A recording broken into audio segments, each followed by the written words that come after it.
আপনার বয়স এখন কত মুরব্বি চাচাজি? 63-67 বছর বয়স। আপনি বুকে হাত দিয়ে ভাবেন তো চাচাজি, বাবাজি, মুরব্বি এলাকার দক্ষিণ 24 পরগনা জেলায় আপনি এখন আবু তালেব চাচা মোস্তফা হাজী সাহেব, আপনার বয়স 67। মোস্তফা সাহেব, আপনার বয়স যখন 20 ছিল, 22 ছিল, এই দেশ এবং এই রাজ্যের পরিস্থিতি কি ছিল? রমজান চাচা, মফিজুল ভাই, হাজী সাহেব, মুফতি সাহেব, এলাকার গণ্যমান্য ব্যক্তি যার বয়স 67 বছর, তার কাছে আমার প্রশ্ন, এই দক্ষিণ 24 পরগনা জেলা ঢোলাহাট থানার এলাকার আপনার বয়স যখন 20 এবং 22 ছিল, তখন এই রাজ্যের পরিস্থিতি কি ছিল? আর আজকে দেশ এবং রাজ্যের পরিস্থিতি কি হলো? কি করলেন আপনি? কিভাবে বাঁচলেন আপনি? চাচাজি, বাবাজি, আপনাকে প্রশ্ন করছে, আপনার কোন ভুলের কারণে আজকে আমাদের মতন ইয়াং ছেলেদেরকে, আপনার নাতিকে, আপনার ছেলেকে, আপনার পোতাকে, আপনার ভাগ্নিকে, আপনার ভাস্তিকে শুনতে হচ্ছে মোল্লা, কাঠমোল্লা? কেন? আপনি বাঁচলেন কিভাবে? আপনার পায়ে হাত দিয়ে আমি প্রশ্ন করছি আপনাকে, আপনার জীবদ্দশার অবস্থাতে সরকার বিভিন্ন রকম ভাবে কখনো 3 তালাক, কখনো এনআরসি, কখনো এবিসি কেপিসি বলে আপনি বেঁচেই আছেন, কবরে যাননি। 67 বছরের বয়স, কবরেই যাননি। এই দেশ আমার বাপ এবং আমার মা রক্ত দিয়ে দেশ স্বাধীন করেছে, আমার চাচাজির বাপেরা রক্ত দিয়েছে। চাচাজিরা যখন 20 বছর বয়স ছিল, এই ঢোলাহাট দিয়ে হেঁটে যখন যেত, তখন এলাকার লোক বলতো, ঢোলাহাট মাদার পাড়ার মোস্তাক আসছে, সরে যা। আর ওই চাচা বেঁচে থাকা অবস্থাতে দাড়িগুলোকে মাস্ক দিয়ে ঢেকে ঢোলাহাট যাচ্ছে। এ কোন পরিস্থিতি? কি তৈরি করলেন দেশকে, কি তৈরি করলেন রাজ্যকে, যে আপনার কারণে আমার মতো একটা লোককে, আপনার ছেলের মতো একটা বয়সীকে ট্রেনে গিয়ে হেনস্থা করছে? কি করলেন আপনি? কিভাবে বাঁচলেন? কার পিছনে তেল দিয়ে, ড্রাম কা ড্রাম তেল উল্টে দিয়ে দেশকে, রাজ্যকে কুলসিত করলেন? চাচাজি, আপনাকে কয়েকদিন পর মরতে হবে। 2019 সালে আপনার ছেলে আপনার দাদর কবরে গিয়ে লাত মেরে বলেছে, এই দাদু, 62 সালের দলিল না দিয়ে মরে গেছিস কবরে, এখন দিলীপ ঘোষেরা দলিল চাইছে, তুই কবরের দলিল না দিয়ে মরে গেছিস। এই এলাকার ছেলেরা নিজের দাদর কবরে গিয়ে লাত মেরেছে। আপনাকে বলছে, ওয়াকফ সম্পত্তি সহ বিভিন্ন রকম কারণে যে বিভিন্ন রকম অন্যায়গুলো ঘটছে, আপনার ভূমিকা কি? কি করলেন আপনি? আপনি যে মরে যাবেন, আর কয়েক বছর পর আপনি মরবেন, কি রেখে যাচ্ছেন পৃথিবীটাতে? কোন পৃথিবী রেখে মরছেন আপনি? ভাবতে আপনাকে হবেই। আজকেই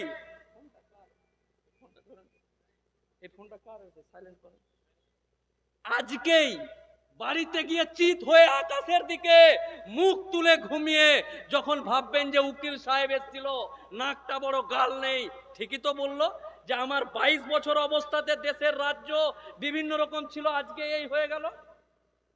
আপনার ভুলের কারণে, আপনার অজ্ঞতার কারণে, আপনাকে ডাইরেক্ট আঙ্গুল দিয়ে বলছি, আপনার ভুলের কারণে আমাদের মতো লোককে ট্রেনে হেনস্থা হতে হচ্ছে, আমাদের মতো লোককে বিভিন্ন জায়গায় হেনস্থা হতে হচ্ছে। চাচাজি, বাবাজি, এখনো আমার জাত একসাথে বাপ বেটা বসে মদ খায় না, এখনো বাপ বেটা বসে সিগারেট খায় না। আপনাকে সচেতন হতে হবে, এই দায়িত্ব আপনাকে নিতে হবে। আর ইয়াং তরুণ ভাই যারা আছে তাদেরকে বলছে, শুধু ননির ননি ছি ছি ছি আর টুনির মায়ের গান শুনে দেশ কোথায় যাচ্ছে, রাষ্ট্র কোথায় যাচ্ছে, জাত কোথায় যাচ্ছে, কম কোথায় যাচ্ছে, কোনো হুঁশ নেই। ফেসবুকে মুখ টেরা বেঁকা করে ছবি পোস্ট। ব্রাদারান ইসলাম, আমার যুবক এবং তরুণ ভাইদেরকে বলছে, আল্লাহর কসম, আর আমার চাচাদেরকে বলছে, নেতাজি মহাত্মা গান্ধীর একটা কথা আছে, চাচাজি আপনাকে আমি বোঝাতে পারবো না। আপনার 67 বছর বয়স হয়ে গেছে, আপনার 65 বছর বয়স হয়ে গেছে, আপনাকে আমি বোঝাতে পারবো না। আপনি সব জানেন, সব বুঝেন, তবুও এখানে বুকে হাত দিয়ে বসে আছেন। আপনাকেই দায়িত্ব নিতে হবে। এর আগে এনআরসি হলো, 3 তালাক হলো, অনেকেই ভেবেছিল যে এই করতে করতে শেষ হয়ে যাবে। এইবার বাপ মায়ের কবরের কাছে চলে এসছে। এইবার একটাই জিনিস, আপনিও বিভিন্ন রকম তাল ঠোক করে দেখে নিয়েছেন, করেঙ্গে ইয়া মারেঙ্গে। একটা যদি না পারেন তো আজকেই কবর খুঁড়েন, এলাকার কবরস্থানে গিয়ে আপনি কবর খুঁড়ে কবরে ঢুকে বসে থাকেন। কারণ কিয়ামতের দিন আপনাকে আল্লাহর সামনে জবাব দিতে হবে। যেই দিন আল্লাহ আপনাকে প্রশ্ন করবে, আমার ঘর, আমি পুরো কায়নাতের মালিক, বিশ্বের মালিক, সমস্ত কিছুর মালিক, আমার কাছে তুমি শরিয়াতের অনেক কিছু না মেনে জান্নাত চাইতে এসছো। আমার ঘরকে নিয়ে যেদিন আক্রমণ হয়েছে, আমার সম্পত্তিকে নিয়ে যেদিন আক্রমণ হয়েছে, আপনার কাছে উত্তর নাই। আপনি যদি পারেন তাহলে আজকেই সজাগ এবং সচেতন হবেন। যদি না পারেন কিয়ামতের দিন লজ্জিত হবেন। তার আগেই কবরস্থানে গিয়ে একটা পোস্টার নিয়ে বসে থাকেন যে আল্লাহ আমি আর পারলাম না, আল্লাহ আমাকে বিবেক দিয়েছো, বুদ্ধি দিয়েছো, কিন্তু ক্ষমতা দাওনি বলে আমি পারলাম না। আজকেই কবরে চলে যাবেন। বড্ড বুক চিরে যদি আপনাদেরকে দেখায় বর্তমান দিনের পরিস্থিতি, একটা ফেসবুকে যদি কোনো পোস্ট করি তার আগে 72 ঘন্টা ভাবতে হচ্ছে। কেন? কি আছে? কি এমন হলো? আজকে এই পেহেলগামের ঘটনার পর কামরুজ্জামান সাহেব যখন কলকাতায় ব্রিগেড মাঠে ডাকলো, সেই মিটিংয়ের আগের দিন পর্যন্ত যে পরিস্থিতি গোটা রাজ্যে ওয়াকাফকে নিয়েছিল, আজকে আপনাদের বারুইপুর পার করে যখন বিরিয়ানি খেতে ঢুকছি, আমার মুসলিম ভাই আদমের সন্তান আমাকে বলছে কোথায় যাচ্ছেন? বলছি ওয়াকাফ। ও এখনো ওয়াকাফ আছেই? আজব ব্যাপার, এখনো ওয়াকাফ আছেই? আমাকে জিজ্ঞাসা করছে। যদি এই হল আমার জাত আমার কমের হয়, তাহলে মোদি এবং অমিত শাহকে গাল দিয়ে কি লাভ? মোদি এবং অমিত শাহ মুসলমানদের ইঞ্জিনের ক্ষমতা বুঝে গেছে, হঠাৎ করে উঠে হঠাৎ করে বসে যায়, এনআরসি এনআরসি এনআরসি এনআরসি, ওয়াকাফ ওয়াকাফ ওয়াকাফ ওয়াকাফ ওয়াকাফ, 3 তালাক 3 তালাক 3 তালাক 3 তালাক, নাই ফুস। কি এমন হলো? কেন ওয়াকাফের মিটিংয়ে এরকম লোক হবে? কেন বাড়ি বাড়ি থেকে লোক আসবে না?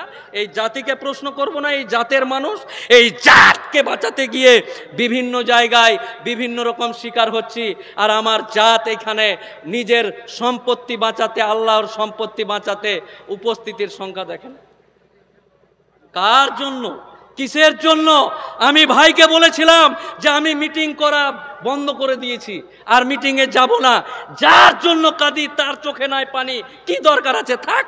আরে আমার বাপ, আমার শ্রদ্ধেয় আব্বাজান যদি মারা যায় তো আমি মোফাক্কেরুল ইসলাম আমার নেটওয়ার্ক, আমার ক্ষমতা, আমার পাওয়ার অবলম্বন করে যদি আমার মনে করি যে আমার শ্রদ্ধেয় আব্বাজানকে হাইকোর্টে মামলা করে হোক, নেটওয়ার্ক ধরে হোক, আর চেন ধরে হোক, ধর্মতলার বুকে আমার আব্বাকে কবরস্থ করব। এই এলাকার জয়নাল, এই যে মফিজুল চাপ এসছে, এই যে জয়নাল ভুটভুটি চালাচ্ছে, এই জয়নাল, এই মফিজুল, তোর বাপকে কি করবি তুই? তোর বাপকে বাঁচাতে তোকে জাগতে হবে। এই জাত এবং কমকে জাগতে হবে, জাগতে আপনাকে হবেই। হলো অনেক দিন, 75 বছর, 75 বার বুকে পতাকা নিয়ে দেশ স্বাধীন করার পরও পতাকা তুলেছি। আজও শুনতে হয় পাকিস্তান যাবি না বাংলাদেশ যাবে। ব্রাদারান ইসলাম অত্যন্ত আক্ষেপের সুরে, অত্যন্ত দুঃখী অবস্থাতে কাঁদতে কাঁদতে আপনাকে বলি, এই জাত এবং এই কমকে বলি, ব্রাদারান ইসলাম আপনারা জানেন শরিয়াত আমরা মানে। আমাদের এই এলাকাতে যে সমস্ত কবরস্থান, নুরুদ্দিন সাহেব পাঠ পাঠ করে আইনগুলো বললো, একটা আইন বলছি, 48টা। কামরুজ্জামান ভাইরা সব ডিটেলস আপনাদেরকে বলবে। একটা কথা আপনাকে বলি, 48টা নতুন পাপ যোগ হয়েছে। তার মধ্যে একটা পাত কি, এই এলাকার রহিম হাজি। এই এলাকাতে এইখানে 5000 মুসলমান আছে, এইখানে 10 বিঘা কবরস্থান আছে। এই কবরস্থানে বৃষ্টির দিনে জল উঠে যায়। আমার বাপ যখন মারা গেছে, এইদিকে মসজিদের মাইকে আজান হলো, কবর খুঁড়তে গেল, কবরে পানি। আমার প্রিয় আব্বাজান, যার পানিতে আমি তৈরি, সেই আব্বাজানকে পানি অবস্থাতে কবর দেওয়া হয়েছে। এই দেখে এই এলাকার মোস্তফা হাজিকে গিয়ে যখন এলাকার মুসলমানরা বলল, মোস্তফা সাহেব আপনার ওই উঁচু জায়গাটা 10 কাঠা আছে, আমাদেরকে দান করুন, আল্লাহ আপনাকে সম্পত্তি দিয়েছে, ইজ্জত দিয়েছে হাজি সাহেব, আপনি আপনার ওই দিঘির পাড়ের উঁচু জায়গাটা দেন, আমরা এলাকার মুসলমানরা এখানে কবরস্থানে কবর দিব। হাজি সাহেব বলল ঠিক আছে, দিয়ে দিলাম। এর আগে পর্যন্ত, এই আইন আসার আগে পর্যন্ত আপনারা গেলেন এলাকায় বিএলআর অফিস, রেজিস্ট্রি অফিসে, দলিল কাগজপত্র রেডি হলো, হাজি সাহেব আধার কার্ড নিয়ে টিপটাপ দিয়ে রেজিস্ট্রি হয়ে গেল কবরস্থান। বর্তমান আইনে বলছে এই হাজি সাহেবকে আধার কার্ড নিয়ে যেতে হবে। আপনাদের আধার কার্ড আছে? আধার কার্ডে দেখবেন ছবি আছে। এই হাজি সাহেবকে মুসলমান কিনা তার সার্টিফিকেট সাথে করে নিয়ে যেতে হবে, বগল দাবা করে। যেমন এটা রুস্তম হাজি ধোলাহাটের মাজার পাড়ার কিনা, তার জন্য আধার কার্ড, ঠিক তেমনি এই এলাকার রুস্তম হাজি হোক আর যে কোনো মুসলমান ওয়াকাফ সম্পত্তি দান করতে গেলে, ওয়াকাফ সম্পত্তি দান করতে গেলে তিনি 5 বছর থেকে মুসলমান কিনা এর প্রমাণ বা সার্টিফিকেট নিয়ে যেতে হবে। কিরকম সার্টিফিকেট? তাহলে ওই রুস্তম হাজিকে, 62 বছরের হাজিকে, যিনি হারাম শরীফ ঘুরে এসছেন, তিনাকে খতনা কে দিয়েছিল? খতনাওয়ালা মৌলবি সাহেবকে ধরে নিয়ে যেতে হবে যে হ্যাঁ আমি রুস্তম হাজি মুসলমান, 62 বছর আগে খতনা হয়েছে, আমি মুসলমান, চলো। আর না হলে আধার কার্ডের মতন এই সরকার বের করবে রুস্তম হাজির ছবি একদিকে, আর মোবাইলের ভিতরে, লুঙ্গির ভিতর মোবাইল তুলে ছবি তুলে দেখাতে হবে যে হ্যাঁ রুস্তম হাজি মুসলমান 5 বছর ধরে। ব্রাদারান ইসলাম, হাসির কোনো ব্যাপার নেই। আপনি মুসলমান কিনা, আরে এই জাতিকে বলেছিল যে কবরে ঢুকলে জিজ্ঞাসা করবে তোর দিন কি, তোর রবকে, তোর এই আগেই, মরার আগেই এই সরকার জিজ্ঞাসা করছে তুই মুসলমান কিনা। তার আবার প্রমাণ দিতে হবে, এর প্রমাণ নিয়ে যেতে হবে। এবং এই গেল এক, যে আগে কোনো মুসলমান কোনো সম্পত্তি আল্লাহর রাস্তে দান করলে মুসলমান কিনা তার প্রমাণ লাগতো না, এখন লাগবে। আরেকটা ছোট্ট উদাহরণ দিয়ে আমার বক্তব্য শেষ করব। সেটা হলো এই, ভালো করে বুঝেন, মুসলিম সমাজ আইনিগতভাবে কুটকাচালি করে বুঝাতে অনেক সময় লাগবে। ডাইরেক্ট বলছি, এই এলাকার 10,000 মুসলমান, এইখানে কবরস্থান আছে 10 বিঘা। কয় বিঘা? 10 বিঘা। এই 10 বিঘা নরেন্দ্র মোদী এবং তার সরকার বলছে এই মুসলমান কাঠমোল্লা তোরা তো মরিস, এই এলাকার মানুষ মরে যায় 6 মাসে 2টা, 3 মাসে 1টা, মাসে 1টা, বছরে 10টা বা 15টা। তোরা 10,000 মুসলমান 10 বিঘার মতো দামি জায়গাটা ঢোলা হাটে ঘেরে রেখে দিয়েছিস কেন? তোরা তো মরিস বছরে 10টা 5টা, তো 10টা 5টাকে মাটি দিতে কতটা জায়গা লাগে? 10 কাঠা লাগে। 10 কাঠা তোরা আলাদা করে ঘেরে নে, আর 9.5 বিঘা সরকারকে দিয়ে দে। ওই সরকার ওখানে ভুটভুটি স্ট্যান্ড করবে, আর পানের পিঠ ফেলবে, বাস স্ট্যান্ড করবে বা আর কিছু করবে। মানে মুসলমানের রক্ত আর রক্ত নেই, পুজ হয়ে গেছে। মুসলমানের রক্তটা আর রক্ত নেই, পুজ হয়ে গেছে। আমার বাপ যেখানে শুয়ে আছে, আমার মা যেখানে শুয়ে আছে, আমার দাদু যেখানে শুয়ে আছে, এই সরকার ওই জায়গাটা নিয়ে ওখানে টোটো স্ট্যান্ড আর বাস স্ট্যান্ড করে আমার বাপের কবরে টোটো চালাবে, পানের পিঠ ফেলবে। আর আমি মোফাক্কেরুল ইসলাম, মানে আমি মুসলমান, আমার রক্ত পুজ হয়ে গেছে। তাই আপনাদের সকলকে এই বিপদ ঘনিয়ে আসছে জাতির উপর। চাচাজি, মাইন্ডে এবার আপনাকে নিতেই হবে, করেঙ্গে আমারেঙ্গে। এইবারই শেষ। অনেক ফাঁকি দিলেন, অনেক সময় নষ্ট করলেন, অনেক রকম গল্প গুজব করে টাইম দিয়েছেন। এটা যদি আপনি মনে করেন হালকা ভাবে নেন, তাহলে আর বাঁচলো কি? আপনার বাঁচলো কি? আপনার বাপের কবর আপনার সামনেই জিসিপি দিয়ে খুঁড়ে টানতে টানতে নিয়ে যাবে। এর থেকে বেঁচে থাকা ভালো না মরে যাওয়া ভালো? তাই আপনাদের সকলকেই একটু 1 মিনিট চিন্তা করার কথা বলতে আসছে। চিন্তা করতে হবে যে দেশটা কোথায় যাচ্ছে, রাজ্যটা কোথায় যাচ্ছে। কেন একজন হাইকোর্টের উকিল, কেন একটা দেশ বরেণ্য ব্যক্তি, কেন কামরুজ্জামান ভাই, কেন নুরুদ্দিন সাহেব এবং রইসুদ্দিন সাহেবেরা এই ফাঁকা মাঠে গরমের দিনে কেন আসবে? কি দরকার পড়েছে? কোন এমন ডাল ডলে গেছে? না, আপনাদেরকে বলতে এসছি। কারণ আমি মনে করি এই এলাকার মানুষ দিন আনে দিন খায়, দিনে 300 টাকা ইনকাম করবে কি করে, এতেই দিন চলে যায়। আর এই ইনকাম করতে গিয়ে রাজ্য এবং দেশ কোন দিকে চলে যাচ্ছে এটা আপনাদেরকে ভাবার সময় এসছে। তাই ব্রাদারান ইসলাম, দেখেন মক্কা শহরে যখন চারিদিক থেকে হাতি দিয়ে আক্রমণ করতে আসে তখন কিন্তু আবাবিল পাখি এসছিল। নুড়ি পাথর মুখে নিয়ে আবাবিল পাখি এসছিল। হে আল্লাহ, আল্লাহ আল্লাহ আল্লাহ, এই এলাকার চাচাজি, বাবাজি, মুরব্বী, হে আল্লাহ, এই পবিত্র মঞ্চ থেকে দোয়া রাখছি আল্লাহ আপনার কাছে, এই এলাকার বাবাজি মুরব্বীদেরকে তুমি আবাবিল পাখির মতন শক্তি দাও আল্লাহ। হে আল্লাহ, এই এলাকার বাবাজি চাচাজি যারা আছে তারা যেন আপনার দ্বারা শক্তি প্রাপ্ত হয়ে এই দেশ এবং সমাজকে সুন্দরভাবে এগিয়ে নিয়ে যেতে যুবকদেরকে পথ নির্দেশনা করতে পারে আল্লাহ। এই যুবক, তোমার জন্ম এখানকার নেতার পাঁচ আটার জন্য হয়নি, তোমার যৌবন নষ্ট করার জন্য তোমার জন্ম হয়নি। তুমি বেঁচে আছো মানে এই এলাকার সমাজ ঠিক থাকবে, তুমি বেঁচে আছো মানে এই এলাকায় শান্তি শৃঙ্খলা থাকবে। যুবক, আমার প্রাণ প্রিয় যুবক ভাই, হে আল্লাহ আমার যুবক ভাইদেরকে তুমি হযরত উমরের মতন জাজবা দিয়ে দাও, হযরত আলীর মতন শক্তি দান করো আল্লাহ।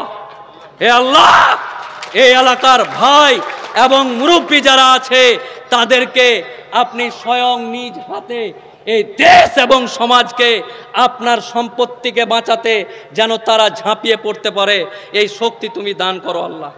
হে আল্লাহ, প্রত্যেকটা মুসলিম সমাজের আমার ভাই বাবা মুরব্বী যারা আছে তাদেরকে আবার বক্তব্য দেওয়া যাবে অনেক। দুটা কথা বলতে চাইছি এক্ষুনি, আজকেই, এক্ষুনি, এই মুহূর্তে, 1 সেকেন্ডের মধ্যে আপনাকে দেশ এবং সমাজ নিয়ে ভাবতে হবে এক্ষুনি। না না না না, কোনো টাইম নেই, ভুল বুঝবেন না, এক্ষুনি এই মুহূর্তেই জাগতে হবে আপনাকে। জাগবেন না মানে আপনি ছেলে রাখবেন, মেয়ে নাতি পোতা এই ওই দিস দ্যাট রেখে মরে যাবেন। আর আমাদেরকে ধোলাহাট থেকে পার হয়ে টুকটুকিতে গেলে বলবে আয় নামা, আয় নাম, এই উকিল সাহেবের ব্যাটা নাম, দেখি দেখি ব্যাগে কি আছে, এই বলেই মেরে দিবে। আর আপনি বেঁচেই থেকে গেলেন, কি করে হবে? ওয়াকাফ সম্পত্তি আল্লাহর সম্পত্তি, ওয়াকাফ সম্পত্তি আল্লাহর রায়ে দান করা সম্পত্তি। আপনি বেঁচে আছেন, আপনি জীবিত আছেন, আপনি ছটপট করবেন। এই যে এই এলাকার মানুষজন ছটপট করবেন, ই আল্লাহ তোমার সম্পত্তি নিয়ে নিতে চাইছে, আল্লাহ আমি খেতে পাচ্ছি না, আল্লাহ আল্লাহ আমি ছটপট করছি আল্লাহ।